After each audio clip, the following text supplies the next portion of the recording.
Hello friends आज के हमारे वीडियो का टॉपिक है automatic change over switch wiring connection किस तरह किया जाता है। आज के वीडियो में हम सीखने वाले हैं। आज के वीडियो में चेंज ओवर स्विच के हम पावर वायरिंग कनेक्शन भी सीखने वाले हैं और कंट्रोल वायरिंग कनेक्शन भी सीखने वाले हैं। तो वीडियो काफी इंटरेस्टिंग होने वाला है, आप वीडियो को केयरफुली वॉच कीजिए। चलिए वीडियो स्टार्ट करने से पहले हम सीख लेते हैं इस तरह के ऑटोमेटिक चेंज ओवर स्विच का हमें रिक्वायरमेंट कहाँ पे होती है। तो सपोज हमारे पास कोई ग्रिड की सप्लाई या हम कह सकते हैं एमपीबी की सप्लाई आ रही है जो कि इस कॉन्टेक्टर के थ्रू पास हो रही है, और हमारे पास इस कॉन्टेक्टर में हमने माना जनरेटर की सप्लाई या हम कह सकते हैं इन्वर्टर की सप्लाई आ रही है।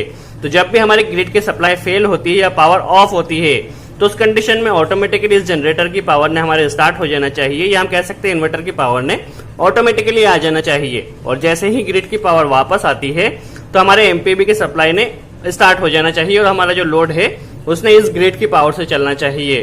तो इस तरह का automatic change over switch wiring connection किस तरह किया जाएगा, चलिए हम सीख लेते हैं। तो इसके लिए हम कौन कौन से कंपोनेंट्स की रिक्वायरमेंट होने वाली है तो हम पहले देख लेते हैं। तो हमें एक कॉन्टेक्टर यहाँ पे एमपीबी की सप्लाई या ग्रिड की सप्लाई के लिए लगने वाला है, और एक कॉन्टेक्टर यहाँ पे देखा जाए तो इन्वर्टर की सप्लाई के लिए या जनरेटर की सप्लाई के लिए हम लगाने वाले हैं। और यहाँ पे हम एक 8 पिन ग्लास रिले का यूज करने वाले हैं जो कि चेंज ओवर स्विच के लिए यहाँ पे यूज किया जाएगा। तो चलिए सबसे पहले हम इसका पावर वायरिंग कनेक्शन समझ लेते हैं, फिर इसका कंट्रोल वायरिंग कनेक्शन किस तरह किया जाएगा हम सीख लेते हैं। हमारे पास एमपीबी के कोई 3 फेज आ रहे हैं और जनरेटर के या इन्वर्टर के भी कोई 3 फेज आ रहे हैं। तो पहले हम इसका कनेक्शन कर लेते हैं और देख लेते हैं किस तरह इसका कनेक्शन किया जाएगा।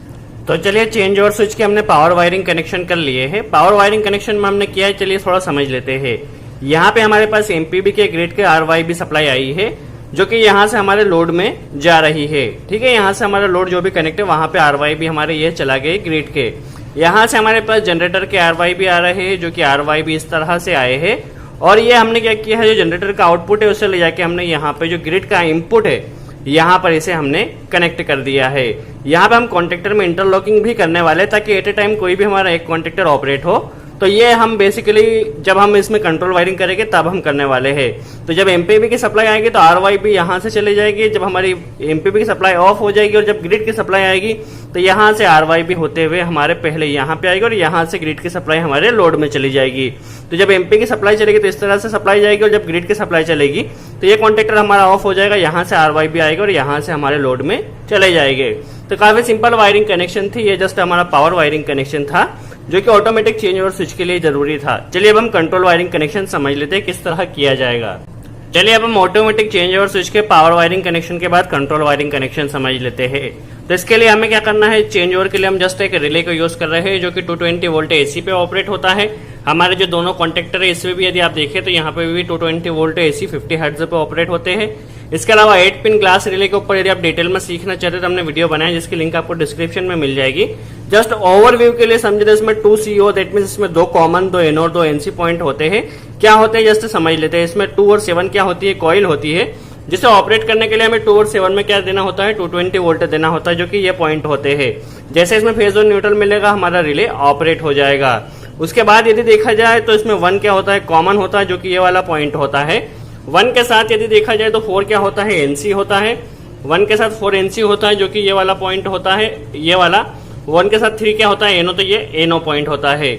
इसके अलावा 8 नंबर यहाँ पे कॉमन पॉइंट होता है, तो 8 के साथ देखा जाए तो जो 5 होता है वो एनसी होता है और 6 जो होता है वह एनो होता है।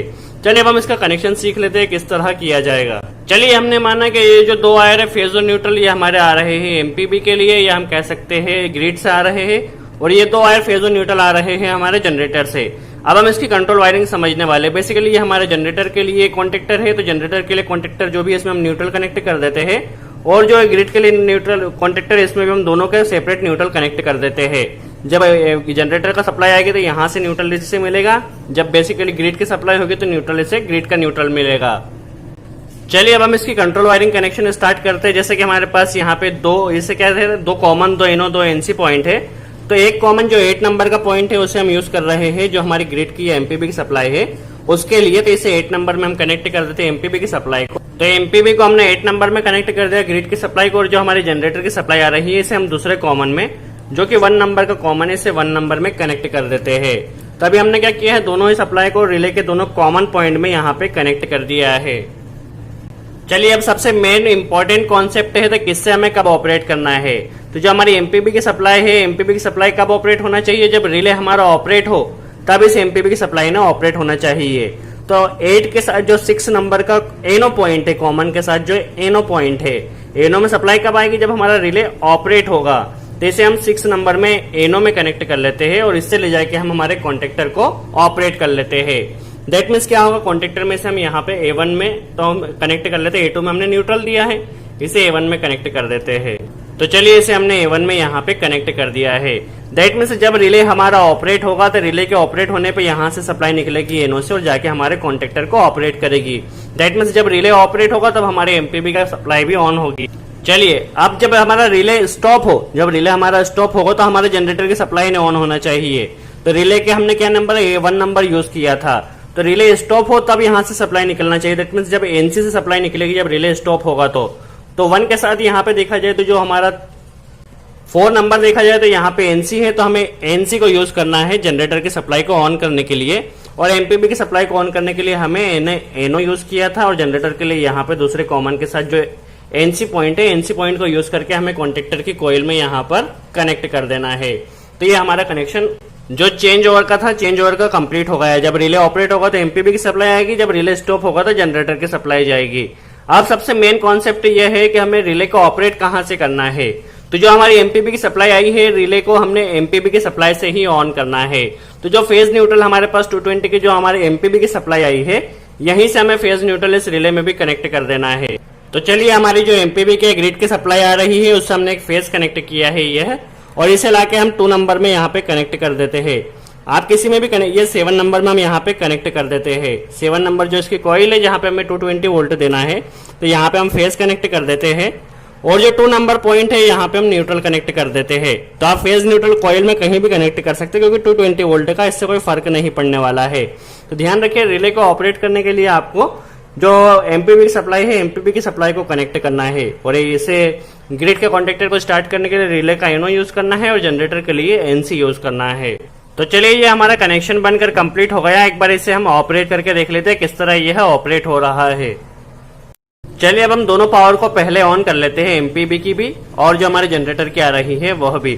फिर देख लेते हैं किस तरह हमारा चेंज ओवर वर्क कर रहा है। देखिए अभी हमने दोनों पावर को ऑन किया, तो दोनों पावर को ऑन करते ही जो हमारा ग्रिड का जो कॉन्टेक्टर था या जो एमपीबी का कॉन्टेक्टर था वह ऑपरेट हो गया। अब हम क्या करते हैं, जब हमारी एमपीबी की पावर जाएगी, अब हम एमपीबी की पावर को स्टॉप कर देते हैं। तो क्या होता है, देखिए जैसे एमपीबी की पावर को स्टॉप किया, हमारे इन्वर्टर की या जो जनरेटर की सप्लाई थी ऑटोमेटिकली स्टार्ट हो गई। अब हम एमपीबी की पावर को फिर से स्टार्ट करते हैं। जैसे स्टार्ट किया हमारा ये कॉन्टेक्टर ऑपरेट हो गया। हमारा लोड था जो अब ग्रिड की सप्लाई से चलने लगेगा। जैसे ही पावर जाएगी तो देखिए हमारा जनरेटर का कॉन्टेक्टर ऑपरेट हो गया। तो जैसे ही जब एमपीबी की पावर रहेगी तो जब हमारा कॉन्टेक्टर ग्रिड की सप्लाई से ऑन रहेगा, जब पावर जाएगी तो इन्वर्टर की सप्लाई से जनरेटर की पावर से ऑन रहेगा। यह प्रोसेस कंटिन्यू चलती रहेगी। सो आई होप आपको समझ में आया हो ऑटोमेटिक चेंज ओवर स्विच की power wiring connection, control wiring connection किस तरह किया जाता है। फिर भी यदि कोई डाउट हो तो आप कमेंट्स बॉक्स में जरूर पूछिए, हम पूरी कोशिश करेंगे उसका जवाब दे सके। सो आज के लिए इतना ही।